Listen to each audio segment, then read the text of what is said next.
Shalom bagi kita semua. Firman Tuhan yang menjadi dasar di dalam renungan ataupun khotbah pada minggu hari ini, yaitu minggu ke-8 setelah Trinitatis, yaitu terambil di dalam kitab Mazmur pasal 50. Saya baca dari ayat 1 sampai ayat yang ke-6. Mazmur Asaf.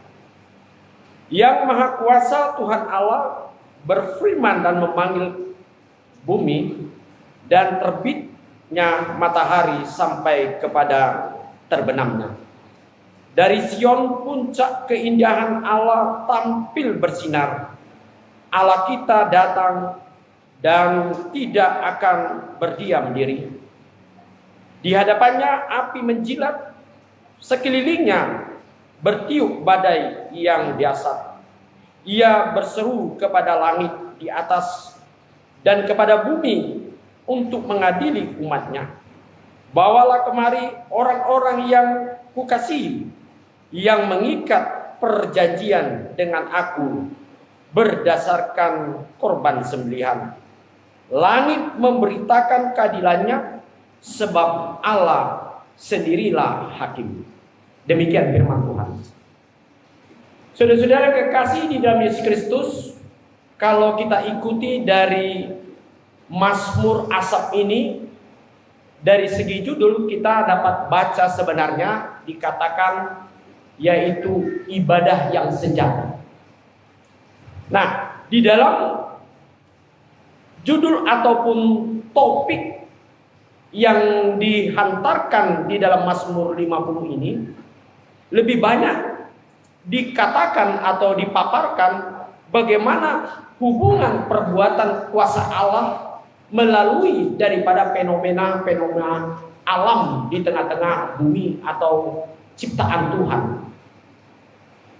Namun saudara-saudara yang kekasih, walaupun itu dikatakan dalam gambaran Mazmur ini, tetapi sebenarnya dia ingin mengajak di tengah-tengah ibadah orang Israel dulunya, bagaimana setiap pengakuan daripada iman orang Kristen atau orang yang percaya adalah tidak terlepas bagaimana kehidupannya mengakui tentang bagaimana yaitu Allah sendiri memiliki kuasa baik dalam penciptaan atau di dalam perbuatannya di tengah-tengah perjalanan alam semesta ini. Nah, untuk itu kalau kita lihat dari ayat demi ayat, bahwasanya dalam Mazmur Asaf ini dia mengatakan bahwa segala sesuatu itu adalah berjalan dalam ciptaannya itu sesuai dengan apa yang Tuhan tentukan di tengah-tengah perjalanan alam semesta ini. Itu sebabnya kalau kita perhatikan tadi di dalam ayat tadi dikatakan bahwasanya Tuhan Allah berfirman dan memanggil bumi, dan terbitnya matahari sampai kepada terbenamnya. Artinya segala sesuatu yang terjadi di alam semesta ini bukanlah merupakan sesuatu kebetulan, tetapi itu adalah diciptakan Allah, disusun atau direncanakan Tuhan sebagaimana rupa, bagaimana itu harus terjadi setiap saat atau setiap hari. Nah, sekali lagi dikatakan dalam ayat ini bahwasanya alam itu yang diciptakan Allah itu memiliki suatu kepastian yang diciptakan Allah sesuai dengan yaitu urutan ataupun waktu yang Tuhan berikan, dan itu tidak berubah. Dan berikut dikatakan bahwasanya melalui alam semesta ini juga hendaknya orang yang percaya melihat bagaimana Allah sendiri yang memiliki suatu kuasa dalam hidupnya. Dia selalu menunjukkan dari alam itu supaya manusia mengerti apa yang hendak dikatakan Allah di dalam kehidupan. Itu sebabnya dikatakan dari ayat tadi dikatakan Allah kita datang dan tidak akan berdiam diri. Di hadapannya api menjilat di sekelilingnya, bertiup badai yang dahsyat. Yang mungkin sering kita melihat bagaimana fenomena ini selalu terjadi di setiap alam di bumi ini. Dan ini juga bukan merupakan suatu gejala alam yang tidak memiliki arti yang hendak dikatakan oleh pemazmur ini.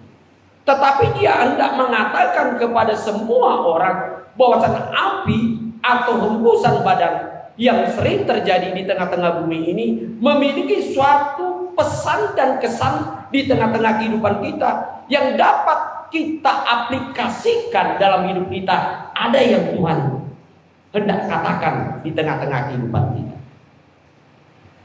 Itu sebabnya kalau kita melihat pada akhir-akhir ini banyak sekali sesuatu perubahan-perubahan alam ataupun ada yang disebut dengan cuaca yang ekstrim. Seperti saat ini panas yang cukup luar biasa, dan luar biasa lagi kadang-kadang tiba-tiba ada banjir di dalamnya itu.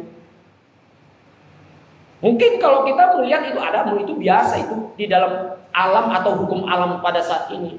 Tetapi sebenarnya kalau itu terjadi dalam kehidupan kita sebagai orang-orang percaya, kita selalu mengartikan apa yang terjadi di tengah-tengah alam itu sendiri. Dan pasti ini memiliki satu hubungan di tengah-tengah kehidupan kita, ataupun apa yang dilakukan oleh manusia.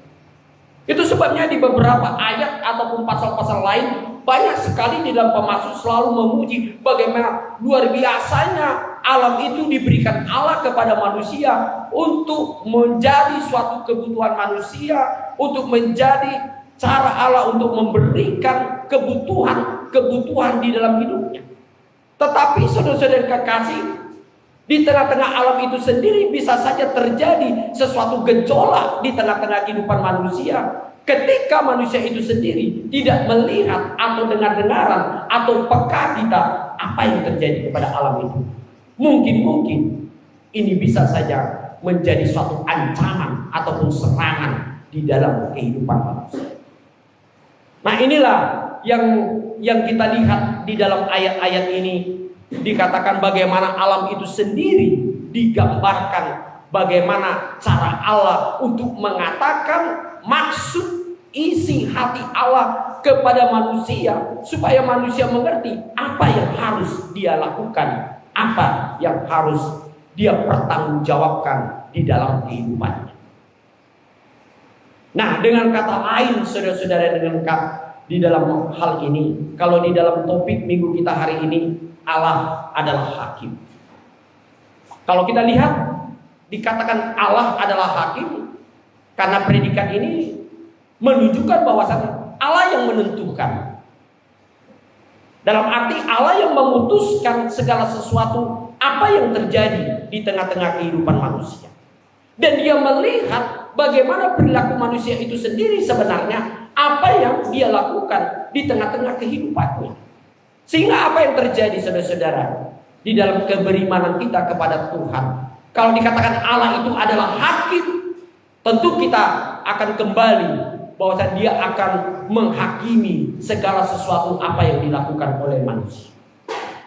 Nah, inilah yang pada satu titik akhir yang akan Allah pertunjukkan dalam hidup kita ketika alam semesta ini akan berakhir, atau disebut dengan akhir zaman, atau yang disebut dengan dalam bahasa perjanjian baru, Allah akan datang yang kedua kali. Maka ia akan berdiri sebagai hakim, menilai apa yang dilakukan oleh manusia. Apakah dia sudah melakukan apa yang sudah diamanahkan Tuhan di dalam hidupnya. Untuk itu saudara-saudara kekasih, kalau kita percaya bahwa Allah itu adalah hakim yang benar di tengah-tengah kehidupan kita, maka disitulah kita akan merasakan dan kita akan menjadikan kehidupan kita yang pertama, bagaimana kita harus tetap takut akan Tuhan. Ini yang pertama saudara-saudara. Kalau kita percaya Allah itu akan menghakimi kita, dan Allah itu selalu berbuat dalam kehidupan kita sampai saat ini, bahwa dia akan mewujud nyatakan apapun yang kita lakukan, Allah akan menilai dan menghakimi hidup kita, dan kita akan menerima apa yang menjadi keputusan dan hasil yang kita perbuat. Yang pertama tadi, takut akan Tuhan. Nah, disinilah saudara-saudara yang kekasih, yang dikatakan oleh Mazmur di sini, apabila kita pertama tidak ada roh takut akan Tuhan di dalam kehidupan kita, pasti kita tidak akan takut melakukan apapun di hidup kita, walaupun itu sangat bertentangan dengan yang disebut dengan kehendak Tuhan dalam hidup kita.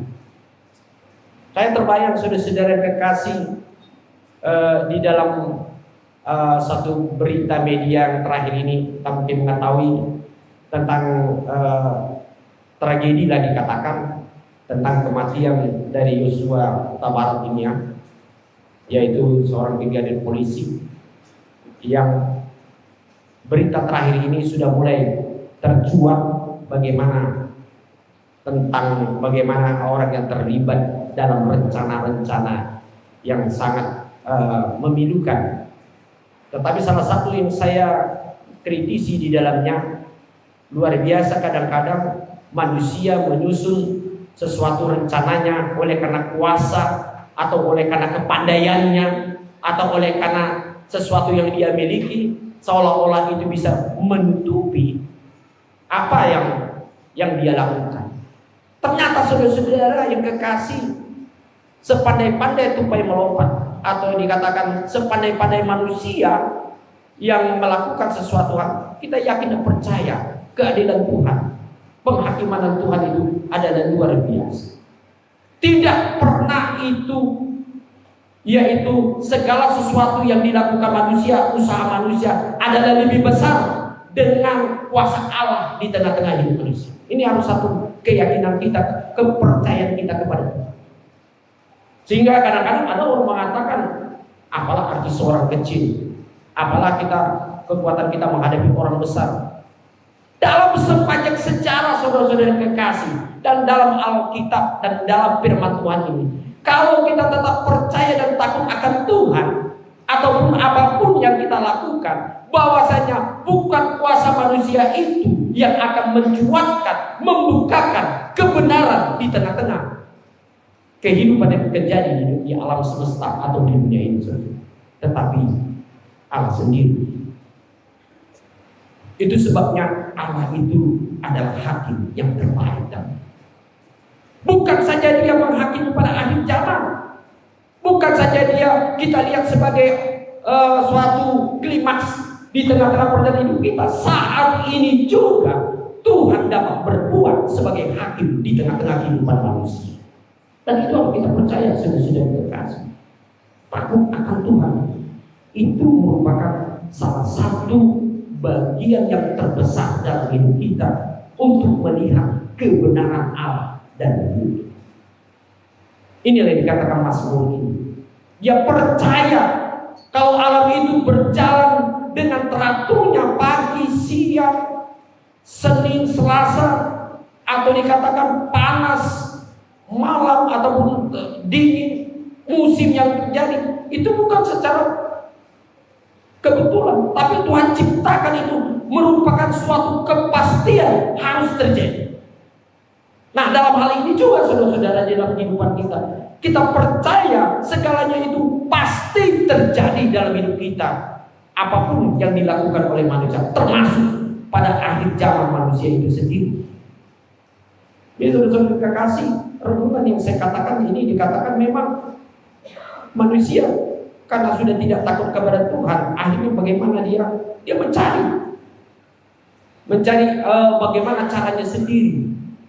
Mungkin dia mengatakan cara dunia ini dapat menutupi apa yang dia lakukan. Padahal manusia tidak sadar bahwasanya Allah itu adalah pencipta, Allah itu maha mengetahui, dan dia mengetahui persis apa yang dilakukan. Nah, oleh sebab itu saudara-saudara kekasih, makna inilah yang hendak dikatakan oleh manusia. Kalau di dalam ayat ini dikatakan, di dalam firman ini, bawalah kemari orang-orang yang kukasihi, yang mengikat perjanjian dengan aku berdasarkan korban sembelihan. Kalau dikatakan di sini dalam Mazmur ini, memang Allah tetap menantang setiap orang-orang yang percaya. Apalagi kalau kita berbicara soal dengan orang yang percaya dan tidak percaya, atau disebut orang yang sudah mengenal Kristus dengan orang yang tidak mengenal Kristus. Tanpa kecuali sebenarnya justru kita melihat ada keistimewaan saat seharusnya kita lihat kita yang sudah banyak mengenal mungkin apa arti keselamatan dan anugerah Allah di dalam Yesus Kristus dari manusia. Tetapi yang sekarang saya lihat, ternyata manusia mungkin lupa diri. Padahal kalau kita refleksikan pada masa yang sekarang, sebenarnya begitu banyak kesempatan, begitu banyak yang diberikan oleh Allah, terutama kepada orang-orang pilihan Allah di tengah-tengah hidup kita saat ini, di tengah komunitas yang tidak sama kepercayaannya. Tetapi apa yang terjadi, saudara-saudara? Mungkin satu pilihan atau satu anugerah, satu kesempatan itu tidak dijadikan sesuatu momen yang sangat luar biasa untuk menegakkan kebenaran Tuhan di tengah-tengah dunia. Sebenarnya kalau kita perhatikan dari dulu sudah mulai terjadi ini ya, perubahan-perubahan, transformasi di tengah-tengah kehidupan kita, terutama kita di Republik ini ya. Tetapi apa yang saudara-saudara terkasih, mungkin pandangan ini ataupun segala sesuatu yang sudah terjadi perubahan itu sebagian menjadi terlena, tidak melihat momen ini sangat luar biasa untuk menegakkan bagaimana otoritas Allah di dalam Yesus Kristus di tengah-tengah kehidupan kita. Tetapi dibagai ajang suatu kuasa untuk menunjukkan kuasanya, sehingga apa yang terjadi, saudara-saudara, ini termasuk suatu pencemaran atau artinya suatu noda dikatakan di dalamnya, sehingga kita tidak mampu menegakkan yang sebenarnya. Mungkin banyak orang mengatakan, oh begini orang Kristennya, oh begini orang-orang yang sudah memiliki suatu perkembangan yang pesat pada saat ini. Gimana ya? Akhirnya itu merupakan, itu dikatakan noda. Nah, saudara-saudara kita, ini bukan merupakan sesuatu yang terlambat, tetapi merupakan suatu pelajaran, suatu yang cerminan yang kita lihat bagaimana kita memandang ke depan. Karena apa, saudara-saudara? Ini perlu kita renungkan saat ini. Lambat laun dalam hidup kita akan mengalami suatu perubahan, mengalami suatu yang disebut yang berubah di tengah-tengah keberadaan kita, bukan hanya secara fisik, bukan hanya secara karier, atau bukan secara dalam arti dalam kehidupan oleh karena Allah, tetapi semuanya kita akan mengalami di dalam kehidupan kita. Tetapi saudara-saudara, mari kita lihat tentang gambaran suatu misi seperti yang dikatakan pemazmur ini, bahwasanya kita akan menunjukkan, kita akan membuktikan melalui alam, melalui perbuatan, atau melalui apa yang kita miliki di tengah-tengah kehidupan, hendaklah itu menjadi puji-pujian atau mazmur, atau untuk menyaksikan yaitu Tuhan kita Yesus Kristus adalah lebih berkuasa dan memberikan yaitu berkat-berkat yang luar biasa di tengah-tengah kehidupan kita. Sebabnya di dalam ayat ini juga dikatakan, saudara-saudara, langit memberitakan keadilannya. Sebab Allah sendirilah hakim. Langit memberitakan keadilan Allah. Kita tahu kalau langit itu adalah suatu perlambang atau suatu batasan yang tidak pernah terbatas diukur dalam kehidupan alam semesta. Kalau kita melihat langit, belum ada yang berhasil melihat berapa batas langit itu. Paling orang mengatakan hanya secara fisik batas pandang manusia. Itu menuju keluar biasaan kekayaan dan kuasa Allah. Itu yang disebutkan oleh pemazmur. Dengan kata lain, saudara-saudara, kalau kita melihat langit, kalau kita melihat luasnya kuasa Allah di tengah-tengah kehidupan kita sebagai orang-orang yang percaya, tidak ada di dalam kehidupan kita yang selalu mengatakan menjadi apatisan. Kadang-kadang dalam kehidupan kita, kalau sudah melihat beberapa krisis dalam kehidupan kita, baik itu di keluarga, baik di tengah-tengah di dalam lingkungan kita, atau kadang-kadang kita melihat masa depan kita, selalu kita mengatakan langsung apatis. Bagaimana, apa yang bisa saya perbuat? Apalagi kita selalu mengukur talenta atau kekuatan yang ada pada kita, atau penghasilan dalam diri kita. Bagaimana mungkin saya membawa contohnya anak-anak saya kepada sesuatu yang luar biasa?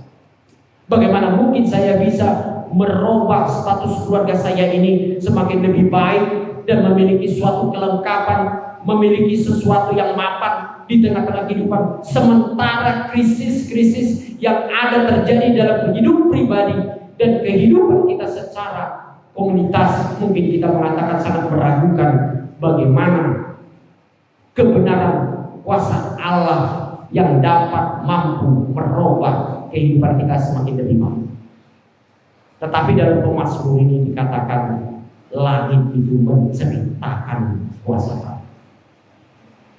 Kita tidak dapat mengukur kuasa Allah yang luar biasa yang dapat kita percayai dapat berlaku di tengah-tengah perjalanan hidup orang percaya. Jadi Bapak Ibu, jangan kadang-kadang kita kalau sudah menghadapi suatu krisis, mengalami suatu apa yang disebut dengan masalah, baik itu pribadi, baik masalah di tengah keluarga, baik masalah di tengah-tengah gereja, banyak saat ini kadang langsung apatis. Bagaimana ini? Bagaimana itu? Karena apa?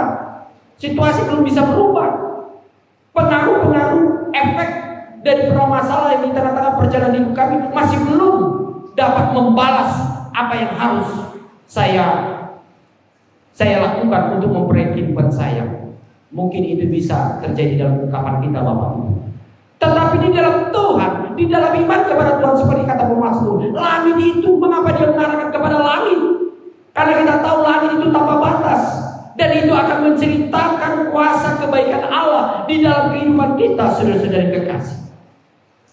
Oleh sebab itu, mari kita dengan semangat. Di dalam kami seorang percaya, orang Kristen, tidak ada istilah dengan apatis ya.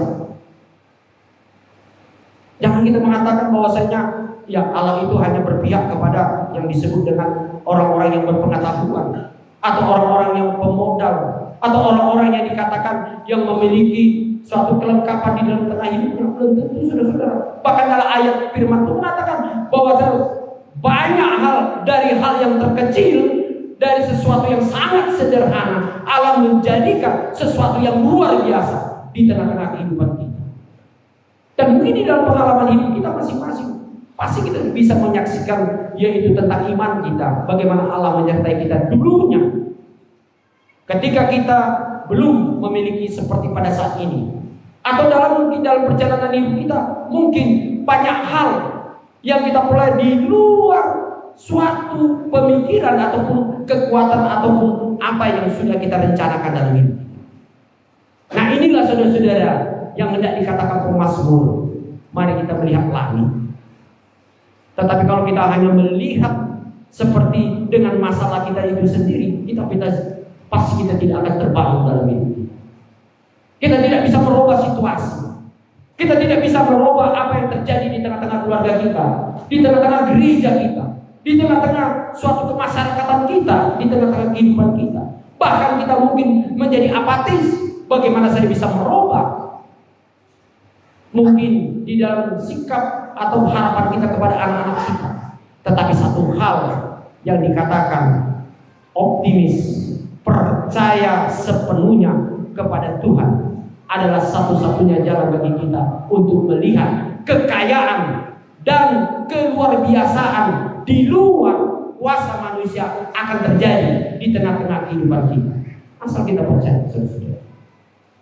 Dan inilah hal yang paling penting di dalam hidup kita.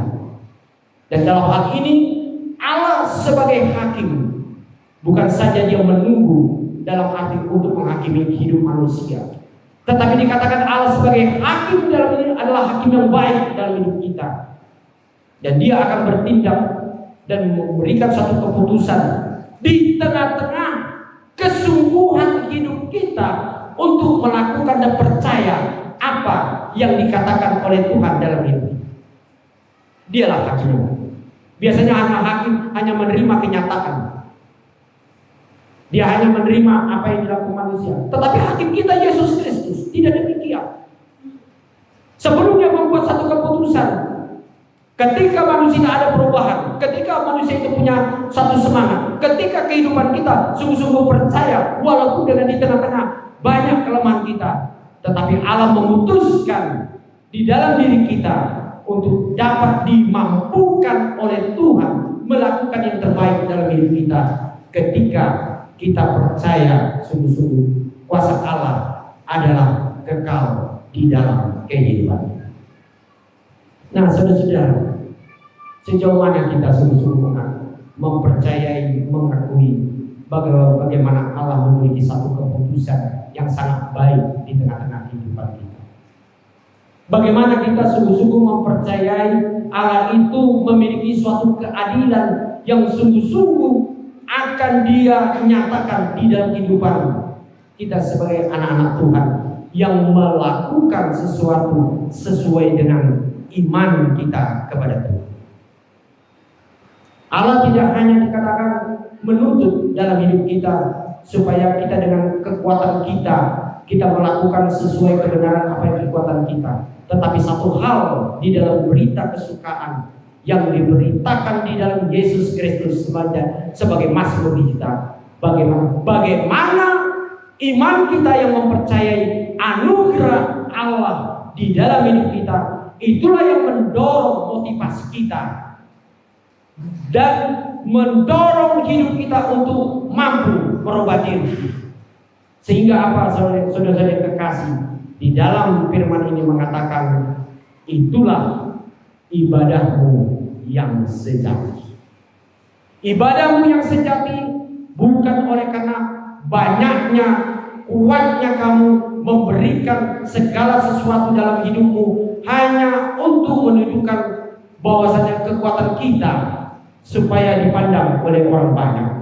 Tetapi ibadahmu yang sejati, bagaimana oleh karena imanmu percaya atas anugerah Tuhan, itulah yang memotivasi hidupmu untuk melakukan yang terbaik. Oleh karena semua yang kita lakukan itu tidak lain tidak bukan karena Tuhan yang menjadikan kita memiliki segala sesuatu yang dapat kita lakukan untuk kebenaran ataupun untuk kemuliaan Tuhan. Jadikanlah hidupmu, Bapak Ibu, menjadi sesuatu memiliki ibadah yang murni atau ibadah yang sejati di hadapan Tuhan. Kalau di dalam kata Mazmur, di dalam kitab Roma dikatakan 12 ayat 1 yang dikatakan oleh Paulus, ibadah yang sejati adalah mempersembahkan hidupmu menjadi persembahan yang kudus, yang hidup, yang berkenan kepada Tuhan. Itulah ibadahmu yang sejati. Ibadahmu yang sejati ketika kita menunjukkan bagaimana apa yang kita miliki bukan semata-mata oleh karena hasil kekuatan kita, tetapi oleh karena hasil anugerah Tuhan di dalam hidup kita, sehingga itu kita persembahkan untuk kebaikan dan kemuliaan Tuhan di tengah-tengah kehidupan kita. Amin. Kita berdoa.